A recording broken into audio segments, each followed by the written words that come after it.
नमस्कार, आप सभी का स्वागत है एनएस लाइफ न्यूज चैनल में। मैं राधा देवी ले चलती हूँ कुछ खास खबरों की। गुजरात अहमदाबाद जिले में पिछले 2 वर्षों में विद्युत टैरिफ सहायता योजना के अंतर्गत 100 करोड़ रुपए उपलब्ध कराए गए हैं। 32.37 करोड़ का भुगतान किया गया। उद्योग मंत्री बलवंत सिंह राजपूत बुनाई गतिविधि में 5 वर्ष के लिए एलटी विद्युत कनेक्शन रखने वाली इकाइयों को 1000 रुपये की सहायता दी जाएगी। 3 प्रति यूनिट और एचटी विद्युत कनेक्शन वाली इकाइयों के लिए 100 रुपये प्रति यूनिट, 2 रुपये प्रति यूनिट बिजली टैरिफ सब्सिडी। उद्योग मंत्री बलवंत सिंह राजपूत ने आज विधानसभा सदन में एक विधायक द्वारा पूछे गए प्रश्न का जवाब देते हुए बताया कि गुजरात टेक्सटाइल मूल्य श्रृंखला में विशिष्ट क्षेत्रों को मजबूत करने के लिए अहमदाबाद जिले में विद्युत टैरिफ सहायता योजना के अंतर्गत पिछले 2 वर्षों में कुल 75 दावा आवेदन स्वीकृत किए गए हैं, जिसके अंतर्गत 1000 करोड़ रुपये स्वीकृत किए गए हैं। बिजली दरों पर 1000 रुपये की सब्सिडी दी जाएगी। 32.37 करोड़ रुपये का भुगतान किया जा चुका है। उद्योग मंत्री ने कहा कि राज्य सरकार ने गुजरात वस्त्र मूल्य श्रृंखला में विशिष्ट क्षेत्रों को मजबूत करने के लिए सहायता योजना 2019 की घोषणा की थी। इस योजना के तहत एमएसएमई इकाइयों को 6% ब्याज अनुदान प्रदान किया जाता है, जबकि बड़े पैमाने की इकाइयों को उनके द्वारा उपलब्ध कराए गए रोजगार को देखते हुए 4 से 6% तक ब्याज अनुदान प्रदान किया जाता है।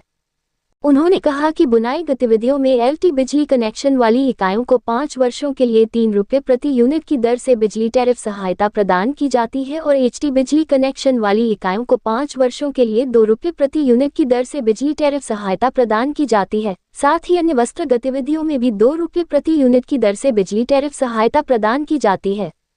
ऊर्जा संरक्षण, जल संरक्षण और पर्यावरण सहायता के संबंध में मंत्री ने कहा कि इसके लिए अधिकतम 10 लाख रुपए की राशि दी जाएगी। ऊर्जा संरक्षण, जल संरक्षण और पर्यावरण अनुपालन के लिए पात्र व्यय का 20% प्रदान किया जाएगा।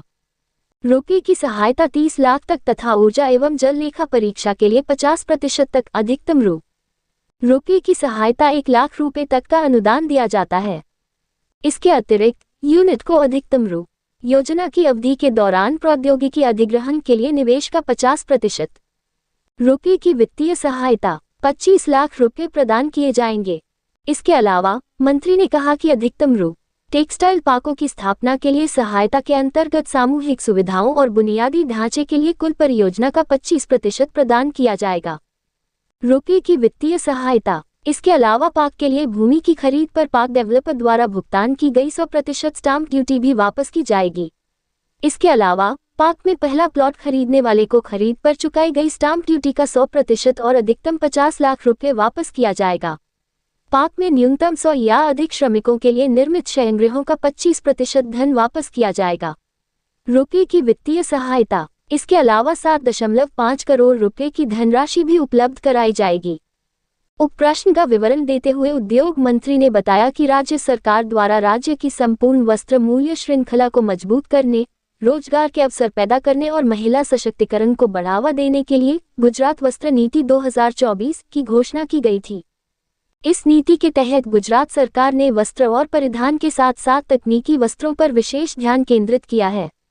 मंत्री ने कहा कि इस नीति के तहत पहली बार कपड़ा इकाइयों को 10 से 35% की पूंजी सहायता प्रदान की जा रही है। पहली बार ग्रामीण स्तर पर महिलाओं के लिए रोजगार के अवसर पैदा करने के लिए स्वयं सहायता समूहों एसएचजी को सहायता प्रदान की जा रही है और पीएम मित्र पार्क में स्थापित इकाइयों को अधिकतम सहायता प्रदान की जा रही है। सह संपादक विंध्याचल ओझा।